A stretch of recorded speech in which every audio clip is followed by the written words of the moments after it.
Students, now coming to question number 61। और यहाँ पे हमारे पास एक कन्वर्जिंग लेंस L दिया है और हमारे पास एक कॉनकेव मिरर दिया है और AB is principal axis for the converging lens and CD is the principal axis for the concave mirror. और दोनों के प्रिंसिपल एक्सिस के बीच 1 सेंटीमीटर का सेपरेशन है। लेंस और मिरर के बीच का जो सेपरेशन है वो 45 सेंटीमीटर है।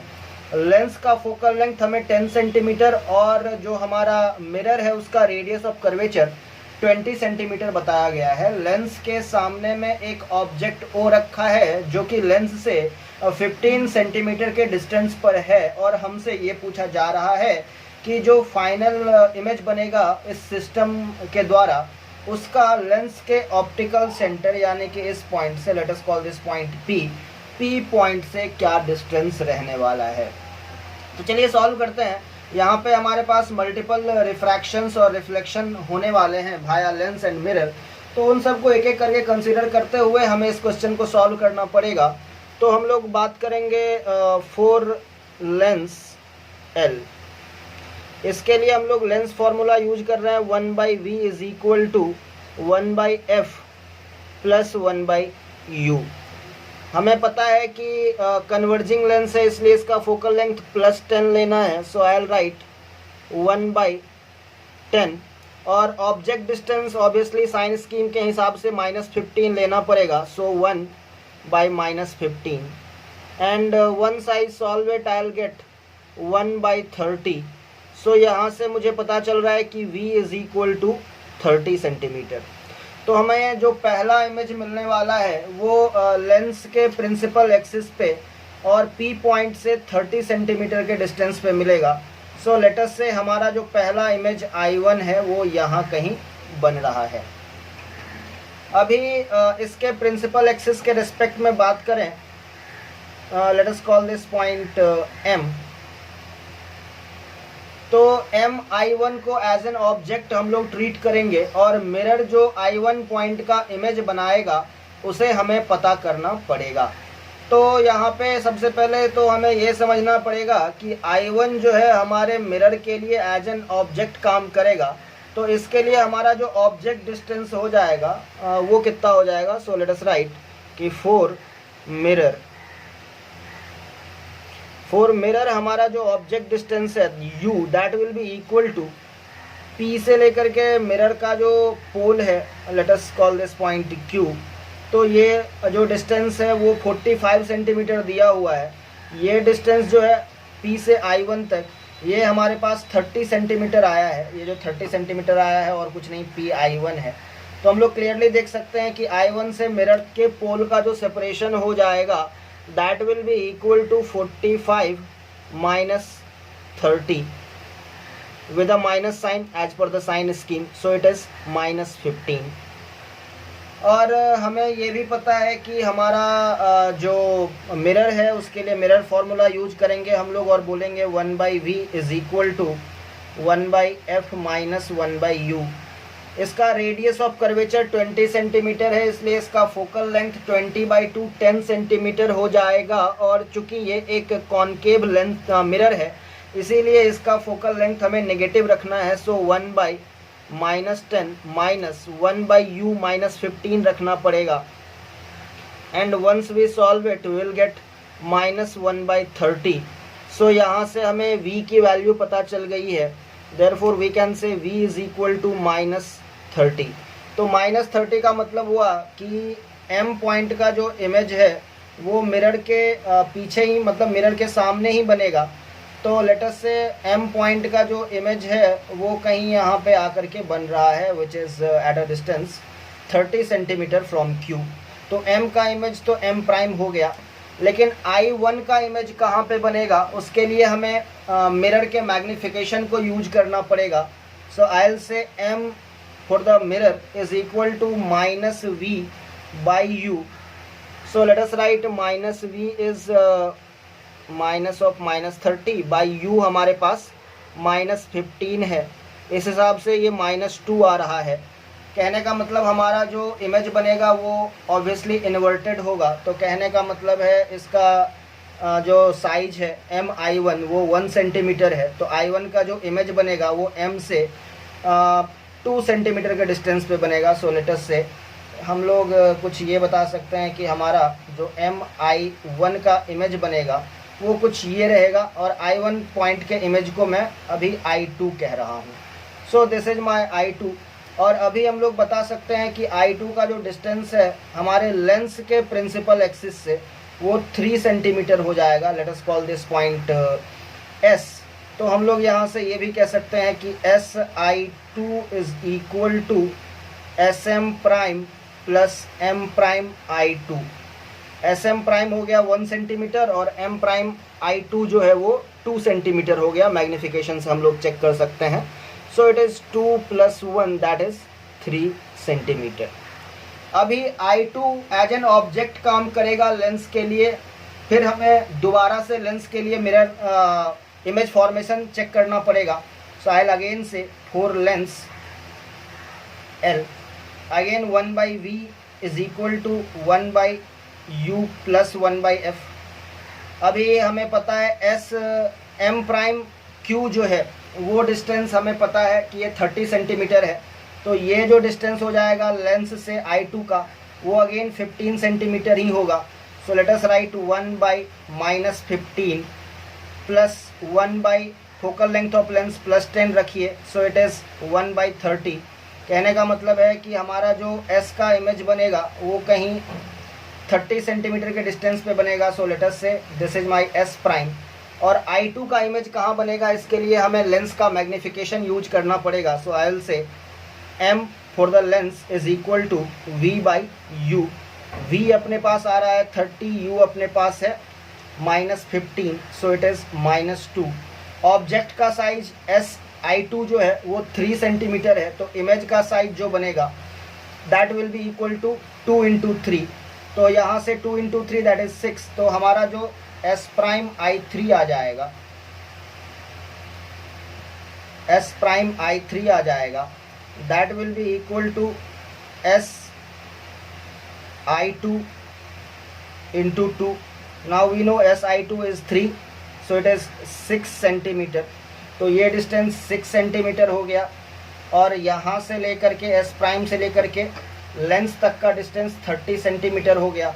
तो अभी हमसे जो ये डिस्टेंस पूछा जा रहा है ऑप्टिकल सेंटर से, लेंस के ऑप्टिकल सेंटर से जो डिस्टेंस पूछा जा रहा है हमसे फाइनल इमेज का, that I can write. So this distance PI3 will be equal to square root of 30 square plus 6 square, and finally it is going to be 6 square root of 26 centimeter, and that is the complete explanation for this question. So guys, now coming to question number 62। और इस question में हमारे पास बताया गया है कि एक canal है। तो लेट अस से ये एक कैनल है और हमारे पास ये भी बताया गया है कि एक वर्टिकल शाफ्ट दिया हुआ है। Let us call this point M। So MC is the vertical shaft. और इसमें 2 लेवल मार्क किए हुए हैं। एक F पे 4 इंच मार्क किया हुआ है और दूसरा C पे 17 फीट इसको मार्क किया गया है। और जो सर्वेयर है वो C और F दोनों का इमेज एक ही पॉइंट पे कंसाइड होते हुए देखता है। Let us call that point E। तो E पॉइंट पे ये दोनों C और F दोनों पॉइंट का इमेज जो है वो कंसाइड हो रहा है। वाटर लेवल से ऑब्जर्वर का जो हाइट है वो भी 6 फीट है, और जो 17 फीट का मार्किंग है वो भी वाटर लेवल D से अगेन 6 फीट के ही हाइट पे है। तो हमसे विड्थ ऑफ द कैनाल पूछा गया है। Let us call this point N। So MN is the width of canal, late us call it D। तो यही D हमसे पूछा गया है। तो सबसे पहले हम लोग C पॉइंट का जो इमेज बनेगा उसकी बात करते हैं। तो C पॉइंट का इमेज रिफ्लेक्शन की वजह से बनेगा।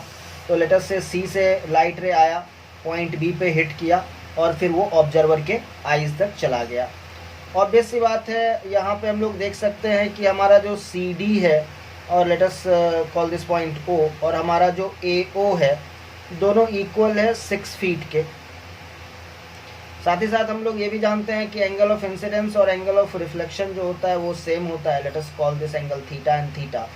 तो दोनों का एंगल थीटा भी सेम है और एंगल सी डी बी और angle O A B 90 degree है। ये एंगल और ये एंगल 90 डिग्री है। इस हिसाब से हम लोग कह सकते हैं triangle C D B is congruent with triangle O A B. तो यहाँ से हम लोग सिंपली कह सकते हैं कि A B is equal to B D. तो ये ए बी और ये बी डी इक्वल होगा और ईच जो है वो डी बाई 2 के बराबर हो जाएगा। और फिर यही जो रिफ्लेक्टेड रे है इसको हमने बैक ट्रेस किया और ये ई पॉइंट पे चला गया और ये हमारा इमेज हो गया 4 पॉइंट सी। अब बात कर लेते हैं 4 इंच के इमेज की। तो 4 इंच वाला जो पॉइंट है एफ, यहाँ से एक लाइट रे निकला, बी पॉइंट पे जा कर के हिट किया और हिट करने के बाद वो रिफ्रैक्ट कर गया और रिफ्रैक्ट करने के बाद यही बी ओ, सेम मेरा रिफ्रैक्टेड रे भी है, ये हमारे ऑब्जर्वर ओ के आइज तक पहुंचा। अभी इसी ओ बी को हमने बैक ट्रेस किया तो अगेन हम लोग ई तक पहुंच गए और इस तरीके से एफ का जो इमेज है वो भी ई ही आ रहा है। तो अब हमें यहाँ पे स्नेल्स लॉ लगाना है। इसके लिए हम लोग बोल रहे हैं कि लेटस से हमारा जो ये एंगल है, let's say it is I, angle of incidence, और let's complete this triangle here first so that we can calculate sin I, and I am going to call this point G. So I am going to calculate this BG, and obviously this BG thing is equal to DF, and this DF is equal to DM minus MF, DM minus MF। अभी जरा DM को देखिएगा तो M से लेकर के C तक 17 feet है और D से लेकर C तक 6 फीट है। तो 17 माइनस 6 तो 11 हो गया। तो DM अपना 11 फीट आ गया। माइनस MF या FM की बात करें तो ये 4 इंच है। 4 inch is 1/3 feet, so it is equal to 32/3 feet. तो ये हमारे पास BG की वैल्यू आ गई है। एंड ऑब्वियस सी बात है FG जो है वो BD के ही इक्वल होगा और ये वैल्यू D/2 के बराबर हो जाएगी। तो यहाँ से हम लोग साइन I कैलकुलेट कर सकते हैं। तो let us write sine I। तो साइन I की जो वैल्यू है वो परपेंडिकुलर विच इज़ FG हमारे पास है D/2 डिवाइडेड बाय हाइपोटेनस। तो ये वाला जो साइड है वो कितना हो जाएगा, ऑब्वियसली पाइथागोरस लगा के हम लोग बता सकते हैं कि it will be equal to D/2 square plus हमारा जो BG आया है 32/3, सो 32/3 स्क्वायर और इस पूरे चीज़ का square root, so let me write power 1/2। तो ये हमारे पास साइन I आ गया। सिमिलरली हम लोग एक ट्राइंगल पकड़ सकते हैं BCD और इसमें हम लोग साइन थीटा भी बता सकते हैं। तो अगर ये एंगल हमारा थीटा है तो ऑब्वियस सी बात है हमारा ये एंगल भी थीटा होगा और थीटा यहाँ पे इस रिफ्रैक्शन के केस में एंगल ऑफ रिफ्रैक्शन का काम कर रहा है। तो इस ट्राइंगल में आ जाइए, साइन थीटा कैलकुलेट कर लेते हैं BCD में। तो साइन थीटा हो जाएगा हमारे पास BD/BC, सो लेट अस राइट BD/BC। तो BD जैसा कि आप देख ही सकते हैं ये D/2 है और BC के लिए हमें पाइथागोरस लगाना पड़ेगा। तो this is D/2 and this is 6, so I will right D/2 square plus 6 square और इस पूरे चीज़ के पार 1/2। अब पॉइंट B पे जो रिफ्रैक्शन हो रहा है इसके लिए हम लोग स्नेल्स लॉ यूज करेंगे और हम लोग बोलेंगे कि वाटर का refractive index 4/3 into sine I is equal to air का refractive index 1 into sine R which is theta in this case. तो चलिए इसको सॉल्व कर लेते हैं। 4/3 साइन I हमारे पास है D/2 over D/2 square plus 32/3 whole square raise to the power 1/2 and this thing is equal to sin theta which is again D/2 over D/2 square plus 6 square is 36 और इसके power 1/2।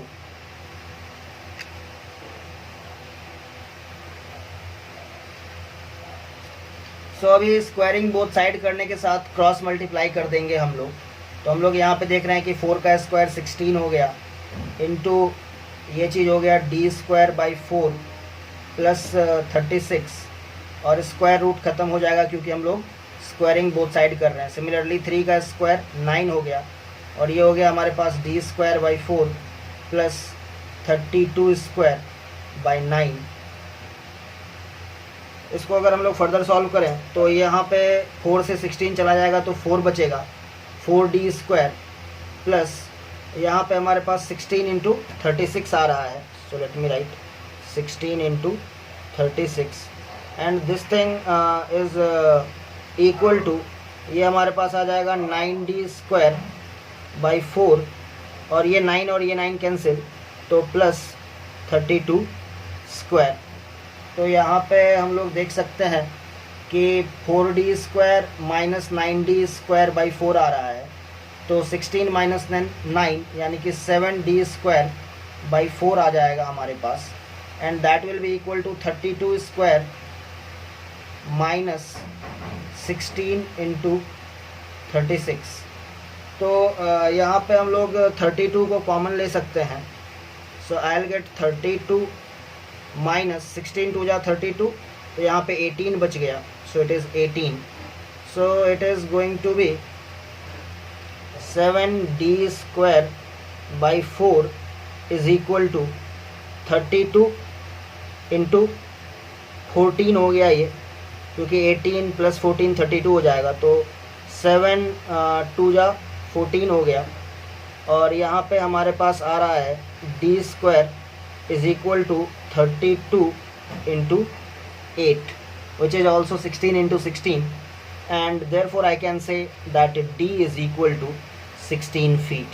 यानी कि हमारा जो width of the canal है वो 16 feet आ जाएगा।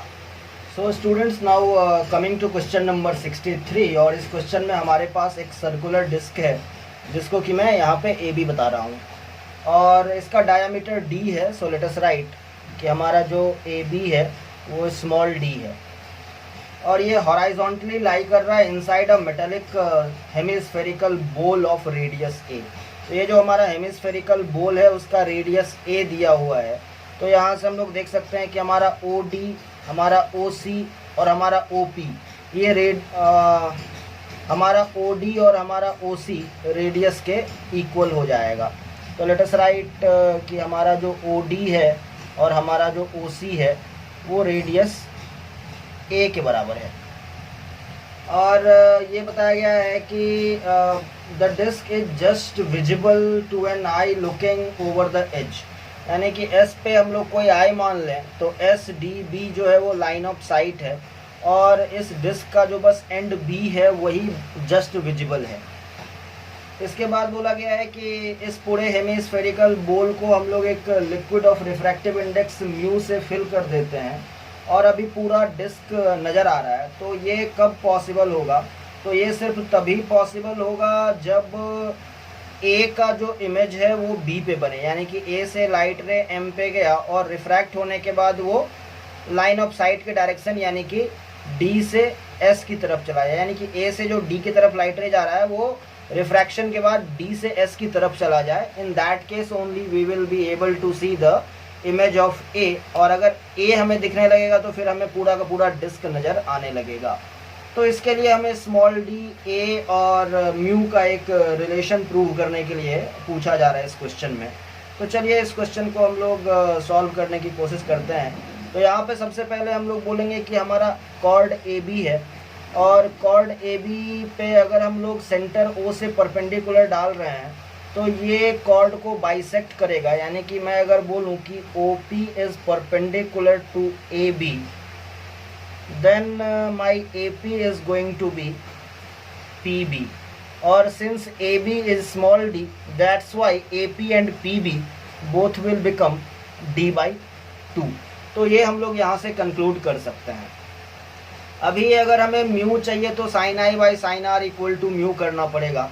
तो ये mn जो है वो हमारा नॉर्मल है और ad जो है हमारा इंसिडेंट रे है। तो इन दोनों के बीच का जो ये एंगल हो गया ये हमारे पास I आ गया, और ये हमारा रिफ्रैक्टेड रे है और ये हमारा नॉर्मल है। तो इन दोनों के बीच का एंगल जो है ये हमारे पास R आ गया है। अभी अगर हम लोग ज्योमेट्री थोड़ी सी यूज करें तो हमें पता है कि एंगल NDA जो है वो I है। इस हिसाब से एंगल QDA जो है वो 90 माइनस I हो जाएगा। So let us right angle QDA is 90 degree minus I, और अगर एंगल QDA 90 माइनस I हो गया तो एंगल QAD जो है वो I हो जाएगा। So let me write angle QAD is equal to I। Similarly हम लोग देख सकते हैं कि हमारा एंगल SDM R के बराबर है। इसका जो वर्टिकली अपोजिट एंगल हो जाएगा, कहने का मतलब हमारा एंगल NDB ये भी R के बराबर होगा। So let me write angle NDB is equal to R. So if angle NDB is R, therefore angle BDC is 90 minus R. So let me write angle BDC is 90 degree minus R. और हमारा अगर angle BDC 90 minus R है, therefore हमारा जो ये वाला angle है, कहने का मतलब है एंगल RBD, वो हमारा R के बराबर हो जाएगा। So angle RBD is equal to R, कहने का मतलब ये एंगल हमारा R हो गया, और हमारा जो एंगल QAD है ये हमारे पास I आ गया है। अभी इसके लिए मुझे साइन I और साइन R की वैल्यू सेपरेटली कैलकुलेट करनी है, so that I can use Snell's law to establish a relation. तो चलिए सबसे पहले इस ट्राइंगल QAD की बात करते हैं। इसमें अगर मुझे साइन A पता करना है, then I should know the value of QD and I should also know the value of DA। तो पाइथागोरस लगाने से QD और QA अगर पता हो तो DA पता किया जा सकता है। So let us first try to do that. अभी यहाँ पे हम लोग ये कह सकते हैं कि हमारा AB जो है वो QR के बराबर होगा। So let us write AB will be equal to QR which is D, and we know QD will be equal to RC due to symmetry, क्योंकि हमारा जो रॉड है, हमारा जो डिस्क है वो हॉराइजॉन्टली लाई कर रहा है। सो लेट अस राइट कि QD और RC जो है वो इक्वल होगा, और सिंस ये D है, ये पूरा A है, आई मीन ये पूरा 2A है, रेडियस A है, तो CD 2A है, तो that thing is going to be 2A minus D by 2, और इसको हम लोग A माइनस D बाई 2 लेकर के आगे बढ़ सकते हैं। So I know the value of QD now, and to calculate QA हम लोग एक काम करते हैं कि O से A को मिला देते हैं। तो OA जो है हमारा रेडियस ऑफ द हेमिस्फेरिकल बोल के बराबर हो जाएगा, विच इज A। तो हमें ये A पता है, हमें OQ भी पता है, OQ हम लोग निकाल सकते हैं। OQ यहाँ पे हमारा जो OQ है वो AP के बराबर है। So let us write OQ is equal to AP which is nothing but D by 2। तो हमें OQ पता है, OA पता है, तो हम लोग AQ पता कर सकते हैं। सो इन ट्राइंगल OQA अगर मैं पाइथागोरस यूज करूं तो मैं AQ पता कर सकता हूं। So AQ is going to be OA square minus OQ square under square root. इसको फर्दर सिंप्लीफाई करते हैं। हमें पता है कि OA रेडियस A के बराबर है, सो it is A square minus OQ square. OQ हमें पता है D बाई 2 के बराबर है, तो it is D square by 4। तो यहाँ से हम लोग बता सकते हैं कि हमारा AQ का वैल्यू ये है। अब अगर मुझे AQ पता है, हमें QD पता है, तो हम AD भी पता कर सकते हैं। सो इन ट्राइंगल QAD अगर हम चाहें तो AD पता कर सकते हैं। I'll write again by using Pythagoras कि AD will be equal to square root of QD square plus AQ square। तो QD हमारे पास अवेलेबल है, और हमने क्यू डी ऑलरेडी कैलकुलेट किया हुआ है, it is A minus D by two. So let me write Q D के जगह A minus D by two का whole square plus A Q square. A Q is square root of this thing, square करेंगे तो ये square root खत्म हो जाएगा. And I can simply write this thing as A square minus D square by four. अब अगर मैं इसको फर्दर सिंप्लीफाई करता हूँ then I will get it is square root of A square plus D square by four minus A D, और बाद बाकी है हमारे पास A square minus D square by four. तो जैसा कि हम देख सकते हैं कि डी स्क्वायर बाई फोर और D square by four cancel हो रहा है. And I am getting square root of two A square minus A D. ये हमारे पास ए डी की वैल्यू आ गई है. अभी हमारे पास ए डी अवेलेबल है, हमारे पास क्यू डी अवेलेबल है.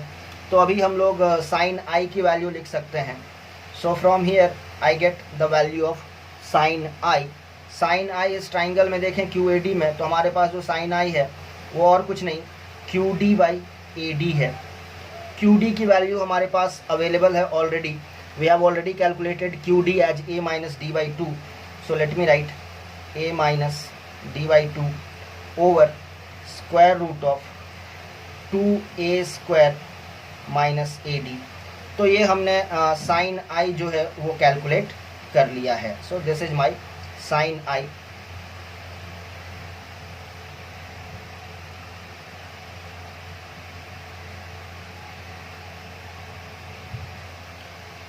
So we have already calculated that sin I is equal to a minus d by 2 divided by square root of 2a square minus ad. तो ये हमने अभी तक sin I कैलकुलेट किया है. Similarly we will try to calculate sin R. और हमारा जो ट्राइंगल है आर बी डी, इससे हम लोग sin R कैलकुलेट कर सकते हैं. And for that I need the value of dr which we can easily calculate. तो dr कैलकुलेट करने के लिए it is do plus or. तो we know dr can be written as od plus or. Now we know that od is equal to the radius which is a, plus or is equal to PB which is d by 2. so a plus d by 2. ये हमारे पास dr आ चुका है. Similarly I can say about br. So we have already calculated qa. तो br और qa same होगा. And we had already calculated this br और qa which is square root of a square minus d square by 4. So now I know the value of dr and bd. So I can now I know the value of dr and br. So I can calculate the value of bd. So in triangle RBD, we will write that BD, the hypotenuse, will be equal to square root of dr square plus br square. So from here I'll simplify this thing and I'll calculate BD. So BD is going to be the square root of dr. So I know the value of dr is a plus d by 2. So a plus d by 2 whole square plus br square. So I have the value of br as square root of this thing. So I'll square. So square root will get cancelled out. So I can write it as a square minus d square by 4. Let us move forward. So I can write it as a square plus d square by 4 plus ad plus a square minus d square by 4. So I can cancel this d square by 4 thing, and as bd I am going to get 2a square plus ad under square root. So now I can write the value of sin r. So sin r in this triangle is nothing but dr by bd. So let us write dr by bd So my dr is already calculated. So dr is a plus d by 2. So let us write. And bd we have calculated as square root of 2a square plus ad. So far we have calculated sine I and also sine r. So let us write, this is sine I and sine r as we have calculated as a plus d by 2 under square root of 2a square plus ad. Now we will use Snell's law to simplify from here. So I'll write inside this hemispherical ball the refractive index is mu. So mu times sine I. Outside it is air, so refractive index is 1 into sine r. So mu into sine I is simply a minus d by 2 under square root of 2a square minus ad. This thing is equal to sine r, which is a plus d by 2 over square root of 2a square plus ad. So I'll bring a plus d by 2 this side, so I'll get mu. Let us simplify this, so I'll get 2a minus d. So 2a minus d by 2. If I bring this in LHS, then I can write this thing as 2a plus d by 2. So I can cancel these two. And in RHS I'll bring this, so I'll get 2a square minus ad. So let us take a as common, so I'll get 2a minus d divided by, again I have a as common, so 2a plus d. So I can cancel this a as well. Now I'll do squaring both sides. So in LHS I am going to get mu square into 2a minus d by 2a plus d whole square, and in RHS this square root thing will get vanished, so I'll get simply 2a minus d by 2a plus d. So this whole thing is same, so I can simply cancel this and square from LHS. So I have 2a mu square minus mu square d is equal to simply 2a plus d. Let's bring 2a this side, so I'll have 2a as common into mu square minus 1, and in RHS I'll have d as common, 1 plus mu square. So from here I can write d is equal to 2a into mu square minus 1 over mu square plus 1. And that was the condition that I had to prove in this question. So that was the complete explanation for question number 63. So students, now coming to question number 65, और इस question में हमें बताया गया है कि light travel कर रहा है एयर से एक ऐसे मीडियम में जिसका कि रिफ्रैक्टिव इंडेक्स डेप्थ के साथ, कहने का मतलब है कि वाई कोऑर्डिनेट के साथ चेंज हो रहा है. सो it is the question of a changing refractive index. बताया गया है कि जब ये एंटर करता है तो इस सरफेस पे पॉइंट ओ पे जो इंसिडेंट रे है वो just grazing angle of incidence पे आ रहा है. कहने का मतलब है कि हमारा जो यहाँ पे एंगल ऑफ इंसिडेंस है वो 90 डिग्री है. तो हमसे पूछा गया है कि जो लाइट ट्रैवल कर रहा है तो लाइट का जो पाथ है वो y equal to 2x square है. तो हमसे पूछा गया है कि 1 मीटर डेप्थ पे जो रिफ्रैक्टिव इंडेक्स का वैल्यू है वो कितना हो जाएगा, और एंगल ऑफ इंसिडेंस जो ये फाई बताया गया है वो कितना आएगा. तो जैसा कि हम लोग यहाँ पे देख सकते हैं कि late us call this point P. तो हमारा जो पॉइंट P है, अगर वहाँ पे मुझे इंसिडेंट रे का डायरेक्शन देखना है तो मैं, और ये जो है मेरे वो लाइट रे का डायरेक्शन बता देगा. और अगर मैंने यहाँ पे अभी एक नॉर्मल ड्रॉ किया है तो यही नॉर्मल और इंसिडेंट रे का बीच का एंगल जो है ये फाई है. तो पॉइंट P पे जो एंगल ऑफ इंसिडेंस है वो फाई है. तो अभी जैसा कि हम लोग जानते हैं कि मल्टीपल स्लैब्स वाले प्रॉब्लम में हमें पता होता है कि म्यू यानी कि रिफ्रैक्टिव इंडेक्स और sine of angle of incidence, इसका प्रोडक्ट कांस्टेंट होता है। तो यही काम मैं पॉइंट O और पॉइंट P के लिए कर रहा हूँ। तो पॉइंट O पे जब ये लाइट रे एंटर कर रहा है तो ये एयर में है, वहाँ पे इसका रिफ्रैक्टिव इंडेक्स 1 है, और साइन I क्योंकि एंगल ऑफ इंसिडेंस 90 डिग्री है, सो साइन 90 डिग्री। तो ये पॉइंट O पे म्यू और साइन I की वैल्यू हो गई। सिमिलरली पॉइंट P पे आते हैं, यहाँ पे मैं रिफ्रैक्टिव इंडेक्स को म्यू बोल रहा हूँ, और यहाँ पे जो मेरा एंगल ऑफ इंसिडेंस है वो फाई हो जा रहा है। So let me write mu sine phi. ये कांस्टेंट है, ये इक्वल होना चाहिए। तो यहाँ से हम लोग देख सकते हैं 1 साइन 90 भी 1 है, तो यहाँ से मुझे पता चल रहा है कि मेरा जो साइन फाई हो जाएगा वो हो जाएगा 1/म्यू।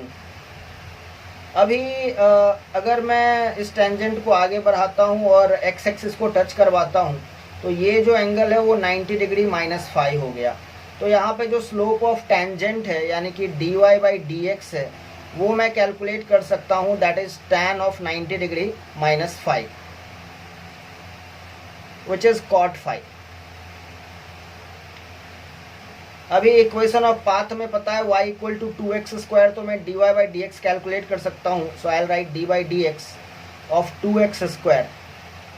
और cot फाई, सिंस मुझे साइन फाई पता है परपेंडिकुलर बाय हाइपोटेनस, तो मैं बेस बाय परपेंडिकुलर यानी कि cot फाई कैलकुलेट कर सकता हूँ, and that will be equal to base which is μ² -1 by perpendicular which is 1। So it is easily calculable. So now 2x² का differentiation is 4x and that is equal to square root of μ² -1। अभी x की value क्या होगी, तो P point के लिए y position 1 है, तो y अगर 1 है तो मेरा x कितना हो जाएगा ये हमें पता करना है। हमारा जो इक्वेशन है वो है y = 2x², y के जगह 1 रख रहा हूँ, तो 1 = 2x²। सो यहाँ से मैं बता सकता हूँ कि x² = 1/2 एंड देयरफॉर x = 1/√2। यही वैल्यू मैं x की यहाँ रखता हूँ, then I will get 4 × 1/√2 is equal to square root of μ² -1। Squaring both side कर देते हैं तो ये 4 का 16 हो गया, स्क्वायर रूट ऑफ 2 का 2 हो गया, is equal to μ² -1। Therefore μ² is equal to 16/2 is 8, so 8 + 1 which is 9 and therefore μ is equal to 3। तो P पॉइंट पे रिफ्रैक्टिव इंडेक्स 3 होगा, ये हमने यहाँ से पता लगा लिया है। नेक्स्ट जो हमें करना है वो ये है कि हमें P पॉइंट पे जो एंगल ऑफ इंसिडेंस फाई है उसकी वैल्यू निकालनी है। It is quite simple. हमने साइन फाई = 1/μ बोला है, तो हम लोग जानते हैं कि हमारा जो साइन फाई है वो 1/μ यानी कि 1/3 है, एंड देयरफॉर हमारा जो फाई हो जाएगा वो और कुछ नहीं, साइन इनवर्स 1/3 हो जाएगा। And that is the complete solution for question number 65। So guys now coming to question number 65। और इस क्वेश्चन में हमारे पास दो सिमिलर वॉच ग्लास पीसेस हैं, लेकिन यहाँ पे इन ग्लास पीसेज के शेप के बारे में कुछ नहीं बताया गया है। बट क्वेश्चन जैसे आगे बढ़ता है तो वहाँ पे ये बोला गया है कि अगर एक ऑब्जेक्ट है तो उसका इमेज 2 टाइम्स मैग्नीफाइड हो जाता है। तो मैग्नीफाइड इमेज दो ही केस में पॉसिबल होता है, एक या तो हमारा मिरर कॉनकेव हो या फिर हमारा कॉन्वेक्स लेंस हो। तो इन एनी केस हमें जो ये वॉच ग्लासेज अज्यूम करना पड़ेगा उनका सरफेस कॉन्वेक्स ही अज्यूम करना पड़ेगा। सो एक तो ये बात हो गई कि हमारा जो वॉच ग्लास होगा उसका सरफेस कॉन्वेक्स रहेगा, और उसके बाद हमें बताया गया है कि एक ऑब्जेक्ट कहीं पे प्लेस्ड है तो उसका एक स्क्रीन पे 2 टाइम्स मैग्नीफाइड इमेज बनता है, और स्क्रीन का जो डिस्टेंस है वो 60 सेंटीमीटर है फ्रॉम द कॉम्बिनेशन। अभी पहले इन वॉच ग्लासेज के बीच में एयर भरा हुआ था और इनका जो रियर सरफेस था वो सिल्वर्ड था। बाद में वॉच ग्लासेज के बीच में हमने वाटर भर दिया है, तो पूछा जा रहा है कि ऑब्जेक्ट को कितना शिफ्ट किया जाए सो दैट ऑब्जेक्ट का इमेज सेम स्क्रीन पे ही हमें ऑब्टेन हो। तो सबसे पहले कि जब दोनों वॉच ग्लासेज को हमने कंबाइन किया तो इसका शेप एक कॉन्वेक्स लेंस की तरह है, और जब पहला केस चल रहा है जबकि वॉच ग्लासेज के बीच में एयर भरा हुआ है तो इफ़ेक्टिवली यहाँ पे कोई रिफ्रैक्शन नहीं होगा, क्योंकि हमारा जो लेंस हो जाएगा यहाँ पे वो उसका सराउंडिंग मीडियम भी एयर है और लेंस का मीडियम भी यहाँ पे एयर ही हो जाएगा। तो इस वजह से लेंस किसी काम का नहीं बचेगा, बस जो हमारा सिल्वर्ड ये वाला सरफेस है वो मिरर की तरह काम करेगा। सो it is a concave mirror, जिससे कि 60 सेंटीमीटर पे स्क्रीन है और वो मैग्नीफिकेशन 2 दे रहा है। नाउ ये कॉन्केव मिरर है और मैग्नीफिकेशन जो है वो 2 है, तो यहाँ पे हम लोग मैग्नीफिकेशन को प्लस नहीं -2 अज्यूम करेंगे और हम लोग मैग्नीफिकेशन जो होता है मिरर का -v/u वो यूज कर रहे हैं। और लेट अस से कि ऑब्जेक्ट का जो डिस्टेंस है फ़िलहाल वो x है हमारे ऑप्टिकल कॉम्बिनेशन से, and this thing is going to be -2।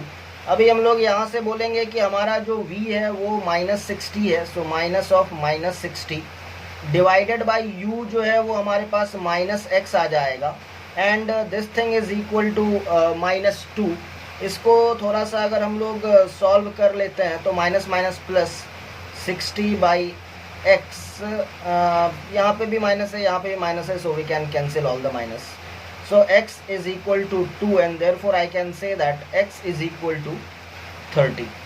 तो हमारे पास ये u की वैल्यू -30 आ रही है साइन स्कीम के हिसाब से।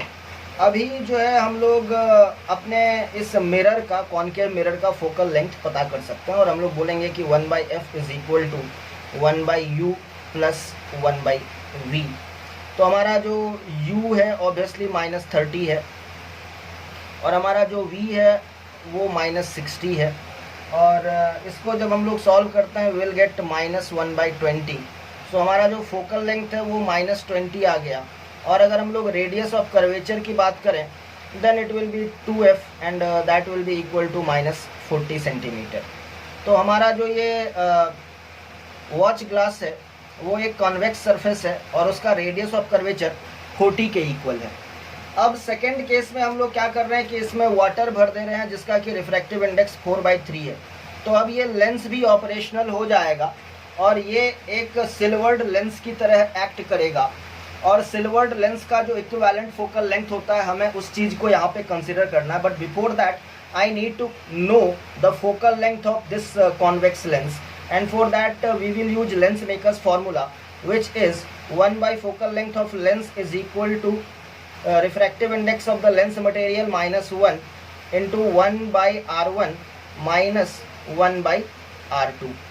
अभी यहाँ पे हम लोग देख रहे हैं कि हमारा जो फोकल लेंथ ऑफ लेंस है वो हमें पता करना है, एंड म्यू हमारे पास 4/3 है वाटर का रिफ्रैक्टिव इंडेक्स, -1 1/r1 हमारे पास पॉजिटिव 40 रहेगा, -1/r2 हमारे पास नेगेटिव 40 रहेगा। तो इसको हम लोग फर्दर सॉल्व करते हैं थोड़ा सा। तो हमारे पास यहाँ पे 1/fl is equal to 1/3 1/40 plus 1/40 that is 1/20 आ रहा है। तो यहाँ से हम लोग बता सकते हैं कि हमारा जो कॉन्वेक्स लेंस है उसका फोकल लेंथ 60 सेंटीमीटर आ गया। अभी जो हमारा ये इंटायर सिस्टम बना है यानी कि सिल्वर्ड लेंस का, उसका इक्विवेलेंट फोकल लेंथ जो होता है वो हम जानते हैं 1/4 equivalent focal length is equal to -2 focal length of lens plus 1 focal length of mirror. और ध्यान रखना है कि इस फॉर्मूले में हमें जो लेंस और मिरर का फोकल लेंथ लिखना है वो साइन के साथ लिखना है। Therefore I can say that 1 focal length of the equivalent system is equal to -2/fl is 60 plus 1/fm। fm हम लोग जानते हैं it is -20, so let me write -20। LCM लेंगे which is 60, so we will get -2, 23 जा 60, so -3, so it is -5/60 which is -1/12। तो again जो हमारा equivalent system रहेगा वो भी एक कॉन्केव मिरर की तरह ही काम करेगा, और हमें मिरर फार्मूला लगा करके सेम v रखते हुए u की नई वैल्यू पता करनी है। तो लेट अस से अब की बार जो u है वो y हो गया, so let us use lens formula 1 equivalent focal length of this system is equal to 1/v plus 1/u। तो यहाँ से 1 इक्विवेलेंट फोकल लेंथ जो है वो -12 इज इक्वल टू 1/v, ये हमारे पास अगेन -60 ही है, plus 1 by u, we will calculate that. So 1 by u is equal to minus 1 by 12 plus 1 by 60 आ रहा है. और once we solve this, we are going to get u is equal to minus 15. तो u की जो नई value है वो minus 15 है. कहने का मतलब अभी जो हमारा o है वो यहाँ होना चाहिए, ये 15 सेंटीमीटर के डिस्टेंस पे. पहले ये 30 सेंटीमीटर के डिस्टेंस पे था, अभी ये 15 सेंटीमीटर के डिस्टेंस पे है. सो इफेक्टिवली हमें अपने ऑब्जेक्ट को 15 सेंटीमीटर ही शिफ्ट करना पड़ेगा towards the system. So the correct answer जो शिफ्ट आ गया है ऑब्जेक्ट के पोजीशन में वो हमारे पास 15 सेंटीमीटर टुवर्ड्स द सिस्टम आया है. So towards the system. And that was the complete explanation for question number 65.